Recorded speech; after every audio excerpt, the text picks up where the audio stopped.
Bonjour à tous, bien-aimés. Je vous invite à ce que nous puissions terminer ces quelques réflexions sur ce livre d'Esther avec ce dernier chapitre. Ce dernier chapitre qui est le chapitre 10. Et autant vous dire qu'en lisant ce chapitre, j'ai été enthousiasmé. C'est un chapitre qui est extrêmement court puisqu'il ne comprend que 3 versets, mais ces 3 versets sont comme le point final de ce récit d'Esther, Mardochée et de tout le peuple juif au temps donc du roi Xerxès. Que nous est-il dit dans ces 3 versets? Je vous les lis. Déjà le titre, triomphe final de Mardochée. Par la suite, l'empereur Xerxès imposa un tribut à tout son empire, ainsi qu'au territoire côtier. Tous ces actes démontrant sa puissance et sa vaillance, ainsi que la manière dont il éleva Mardochée à un rang important, sont consignés dans le livre des annales des empereurs, des Mèdes et des Perses. Le juif Mardochée occupa, en effet, le second rang après l'empereur Xerxès. Il fut très considéré par les Juifs et aimé par tous ses compatriotes parce qu'il travaillait au bien de son peuple et œuvrait pour la paix de toute sa race. Impressionnant. On pourrait passer très rapidement sur ces 3 versets, mais lorsque l'on réalise tous les péripéties, tout ce qui a été accompli, toutes les épreuves, toutes les difficultés, les souffrances, les doutes, les craintes, les peurs par laquelle Esther, Mardochée et tout le peuple juif sont passés, ont traversé à cette époque, et qu'on lit cette conclusion, on ne peut que dire, Seigneur, je te remercie parce que c'est toi qui as le point final. C'est toi qui as le dernier mot. Et de même que Dieu a eu le dernier mot dans ce récit, dans ces 10 chapitres de ce livre d'Esther, Dieu aura le dernier mot dans ta vie à une condition. C'est que toi et moi, nous lui faisons pleinement confiance. Si nous lui faisons confiance, finalement, eh bien, nous n'avons pas à nous laisser impressionner par ce qui se passe là, maintenant, aujourd'hui. Mais plutôt, nous pouvons nous projeter dans l'avenir en disant, Seigneur, le dernier mot est entre tes mains. Et je crois que, selon notre foi, nous pouvons retirer le dernier mot au Seigneur. Parce que ta foi va avoir des conséquences. En fonction de ta foi, tu vas prendre des décisions. En fonction de ta foi, c'est-à-dire de ton assurance dans le Seigneur, eh bien, tu vas pouvoir décider d'agir par toi-même ou de laisser le Seigneur agir. En fonction de ta foi, tu vas décider de paniquer ou parce que tu es impressionné par les circonstances, ou tu peux décider de compter sur le Seigneur et de faire ce que nous est dit la parole, c'est-à-dire que c'est dans le calme et la confiance que sera ta force. Esther, Mardochée ont eu des craintes à certains moments, bien sûr, face à la menace. Qui n'en aurait pas? Mais ils ont décidé de faire confiance au Seigneur. Et parce qu'ils ont décidé de faire confiance au Seigneur, ils ont pu vivre ce chapitre 10. Et ce que le Seigneur veut, c'est que toi aussi, il y ait un chapitre 10 dans ta vie. Il y ait un chapitre 10 dans tes circonstances. Qu'est-ce que c'est que ce chapitre 10? C'est celui qui va dire l'empereur. Il va, imposer un tribut à tout son empire, ainsi qu'au territoire côtier.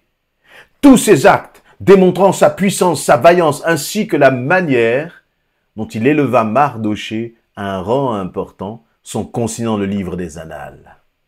Le juif Mardochée occupa en effet le second rang après l'empereur Xerxès. Vous savez, dans ce monde, lorsque nous voulons évoluer, lorsque nous voulons grandir, lorsque nous avons un certain nombre d'ambitions, il faut parfois un peu jouer des coudes.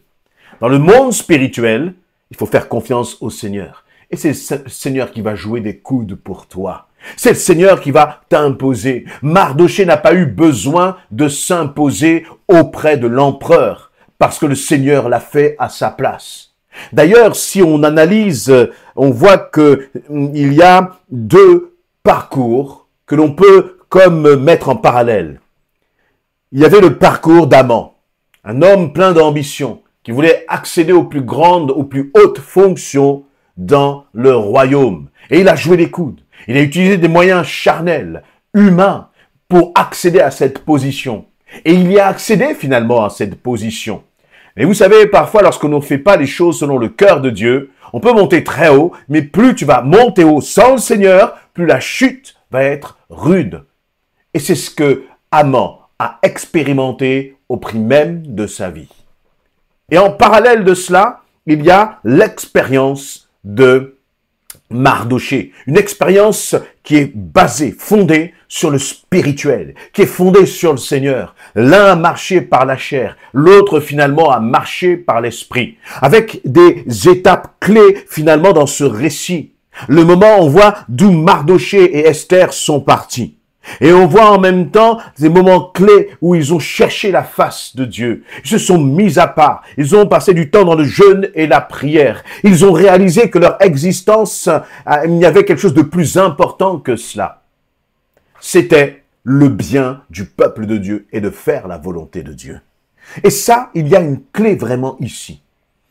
Verset 3 de ce chapitre 10, il nous est dit, donc Mardoché fut considéré par les Juifs et aimé par ses compatriotes. Pourquoi? Parce qu'il travaillait au bien de son peuple et œuvrait pour la paix de toute sa race.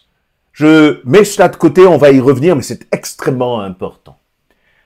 Vous voyez, je faisais cette comparaison entre ces deux parcours de vie, ces des choix de décision. Et toi, qu'est-ce que tu décides? Est-ce que lorsque cela ne va pas, tu décides de retrousser les manches et de gérer la situation toi-même? Nous le faisons tous, je l'ai fait. Parce que c'est toujours plus facile finalement d'agir par nos propres moyens que de chercher la face de Dieu. Et chercher la face de Dieu, ça veut aussi dire accepter que l'on va marcher à la cadence que Dieu a fixée. Nous voulons tout de suite et dans la direction que nous voulons. Et le Seigneur dit non, si c'est moi qui gère, ce sera en bon temps. Et ça évoluera quand je l'aurai décidé et dans la direction que moi j'aurai décidé, parce que moi, l'Éternel, je suis souverain. Tu crois savoir ce qui est bon, mais c'est moi seul, moi qui suis omniscient et qui est un amour tellement immense pour toi, il n'y a que moi qui sais ce qui est bon. C'est ce que te dit le Seigneur. Est-ce que c'est ce que nous avons parfois du mal à accepter? Oui, le Seigneur a dit ça, mais moi je pense ça. Finalement, je crois que ce que tu penses, ce que je pense n'a aucune importance. Ce qui compte, c'est ce que Dieu dit. Et c'est sur sa pensée, sur sa volonté que nous devrions nous appuyer. Jésus n'a-t-il pas dit dans sa prière, que ton règne vienne et que ta volonté soit faite?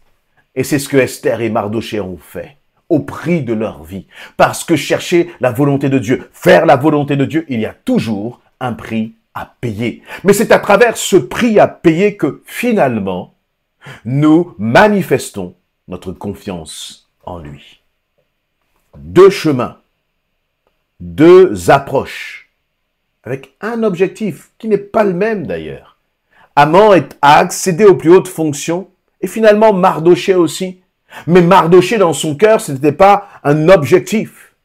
Parfois, dans l'église, on va parler de, de viser haut, etc. Oui, mais ton objectif, quel que soit ce que tu vises, ça va être de servir le Seigneur là où tu es, là où tu te trouves. Si c'est dans les plus hautes fonctions de la société, ce n'est pas d'aspirer à de hautes fonctions pour aspirer à de hautes fonctions. Non, c'est aspirer à de hautes fonctions pour te servir, Seigneur. Pour toucher peut-être une sphère de la société que je ne peux pas toucher lorsque, je ne fréquente pas ces personnes-là.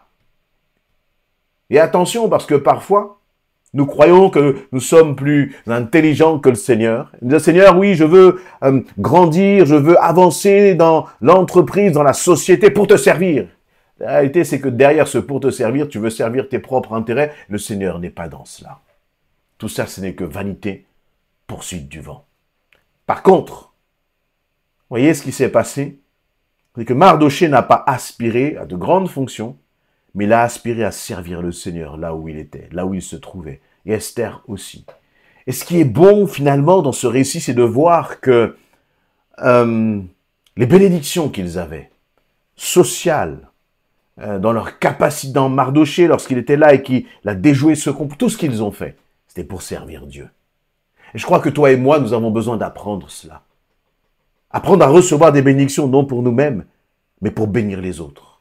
Et vous voyez, il nous est dit dans ce verset 3 que Mardoché était aimé du peuple. Il a occupé de hautes fonctions. Il a été très considéré. Pourquoi? parce qu'il travaillait au bien de son peuple. Les bénédictions que tu réclames même dans tes prières, les choses auxquelles tu aspires, est-ce que c'est pour toi ou est-ce que c'est pour bénir les autres? Est-ce que c'est plus pour toi ou est-ce que c'est plus pour bénir les autres? Laissez-moi vous dire que déjà, un cœur qui bénit, un cœur qui aime, ça se voit déjà dans le peu qu'il a, dans le peu que tu as. Comment est-ce que tu l'utilises? Comment est-ce que tu t'en sers? Finalement, Esther était déjà une femme bien placée dans la société. Au plus haut, dans tout le royaume, c'était la femme qui était la plus haut placée, la femme qui avait le plus d'influence. S'il y avait une influenceuse par excellence, c'était bien elle. Elle parlait même à l'oreille de l'empereur quand même. Mais elle était prête à perdre tout cela pour que la volonté de Dieu s'accomplisse et pour que le peuple juif soit béni. Et toi et moi, que sommes-nous prêts à perdre finalement pour que la volonté de Dieu s'accomplisse? On ne se précipite pas pour répondre à ce genre de questions, mais je crois que au-delà de la réponse, c'est une prise de conscience qui est importante. Pourquoi est-ce que je vis, Seigneur? Est-ce que pour mes frères, mes sœurs, dans l'église, là, est-ce que je suis prêt à payer le prix? Est-ce que je suis prêt à m'investir afin qu'ils soient bénis? Est-ce que je suis prêt à travailler au bien de mon peuple? Et j'aime cette expression. Il nous a dit qu'il travaillait au bien de son peuple. Parfois, on vient à l'église juste pour récolter, pour collecter, pour recevoir. Qui travaille au bien du peuple de Dieu?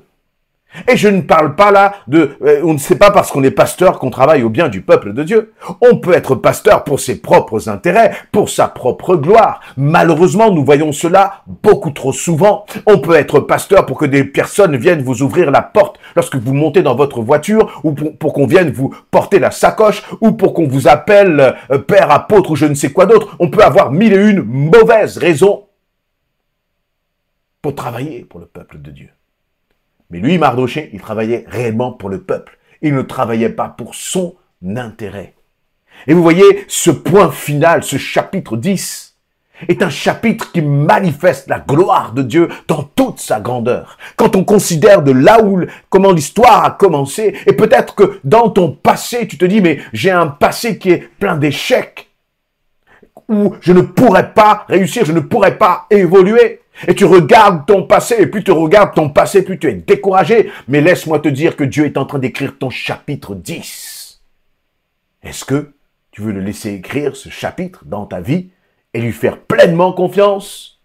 Alors attends-toi à lui. Fais sa volonté, fais ce que le Seigneur te demande. Arrête de discuter avec ton Dieu, mais soumets-toi à sa volonté et dis, Seigneur, ce que tu me dis de faire, je le ferai parce que je te fais confiance. Je ne veux pas regarder à ce que je vis aujourd'hui, mais je veux me projeter dans l'avenir. Un avenir, Seigneur éternel, mon Dieu, où tu es avec moi et où je serai vainqueur parce que justement, tu marches devant moi, Seigneur. Amen.